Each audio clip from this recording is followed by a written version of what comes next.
Johan Liebert isn't just one of anime's greatest villains, he's one of fiction's most terrifying antagonists, period. What makes him so chilling is that evil isn't motivated by revenge, greed, or ideology. Johan embodies something darker, pure, calculated, malevolence. He believes that life itself is meaningless. His philosophy combines nihilism, curiosity in humanity's darkest impulses, and the horrifying idea of being the last survivor alive on Earth. Unlike most villains, Johan doesn't seek power or recognition. He seeks nothingness. But why is this his true goal? Well, let's talk about it. Johan often refers to himself as the nameless monster. For him, identity isn't a source of meaning, it's a disposable mask. He adopts and discards personas like tools, erasing any trace of who he truly was. This stems from his childhood trauma and the eugenics experiment at 511 Kinderheim, where he was denied a stable sense of self. Rather than searching for identity, Johan embraces a void, becoming a living metaphor for absence itself. By rejecting a name, Johan isn't just a villain doing evil acts. He becomes something abstract, evil itself, wearing the mask of a human being. The children's picture book, The Nameless Monster, serves as a direct mirror of Johan's identity, or lack of one. The story follows a creature that devours names and identities in its search for belonging, only to end up completely alone, a void with no self. Johan internalizes this tale. For him, the Nameless Monster isn't a cautionary fable, it's a blueprint for existence. Unlike many villains, Johan doesn't rely on brute violence. His true strength lies in psychological manipulation. He has an uncanny ability to read people's fears and insecurities and exploit them with surgical precision. He makes them destroy themselves. Ordinary people, not hardened criminals, become his pawns. For Johan, manipulation is an art form. He doesn't need to raise his voice or make threats. He plants ideas, nudges insecurities, and lets his victims unravel. But what makes him uniquely evil is how deliberate and methodical each crime is.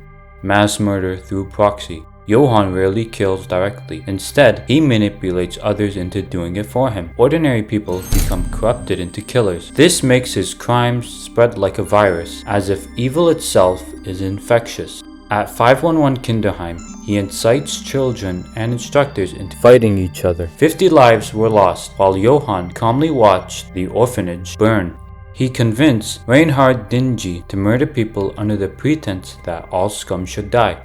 From 1993 and onward, he hired serial killers to wipe out his foster families across Germany, only to later betray them and eliminate those killers as well. Entire families fell to Johan's manipulations. His adopted parents, the Lieberts, were murdered. The Foreigners destroyed by corrupt cops Johan lured in. The Springers killed after Johan lived with them under a false identity. His pattern wasn't random, it was a methodical eraser of family bonds, leaving behind only brokenness.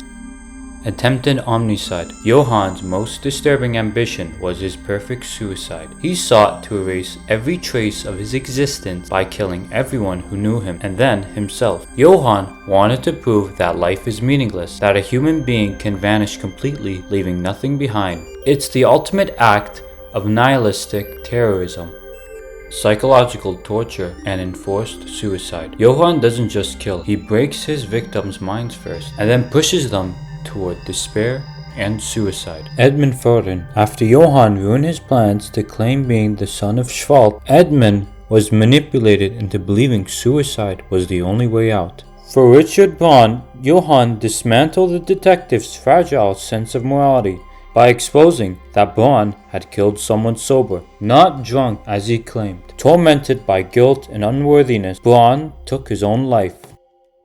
Also, Johan specifically targeted children in order to wrap their innocence into despair. Milos, a young orphan, was told that he had no other place in the world without his mother. Johan sent him to a red light district, which exposed Milos to cruelty and degeneracy. This experience traumatized Milos, where it had a massive effect on him. And I can't say any more details regarding this, because if I do, the video will get flagged. For Johan, corrupting children wasn't collateral damage, it was intentional. He wanted to ensure his evil echoed across generations. When he was being treated at Isla Memorial Hospital, he murdered 3 hospital directors with poisoned candy.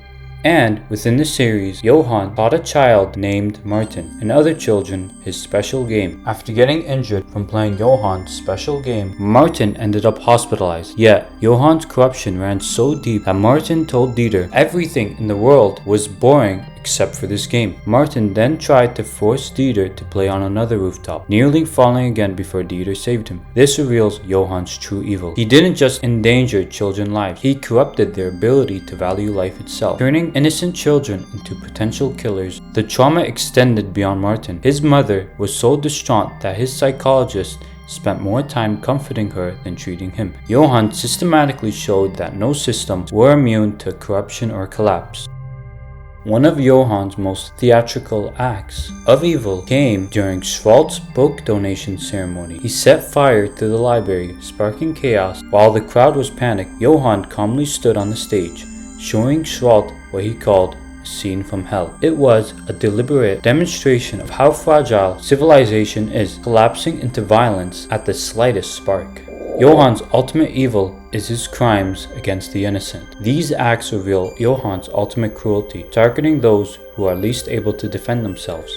Johan is a monster without redemption. He is more than a serial killer, more than a manipulator, more than a nihilist. Every act of violence and corruption was a calculated move in his experiment to prove that human life is meaningless. He represents something colder, evil as a pure negation. Johan wasn't trying to rule the world, he was trying to erase it, one person at a time.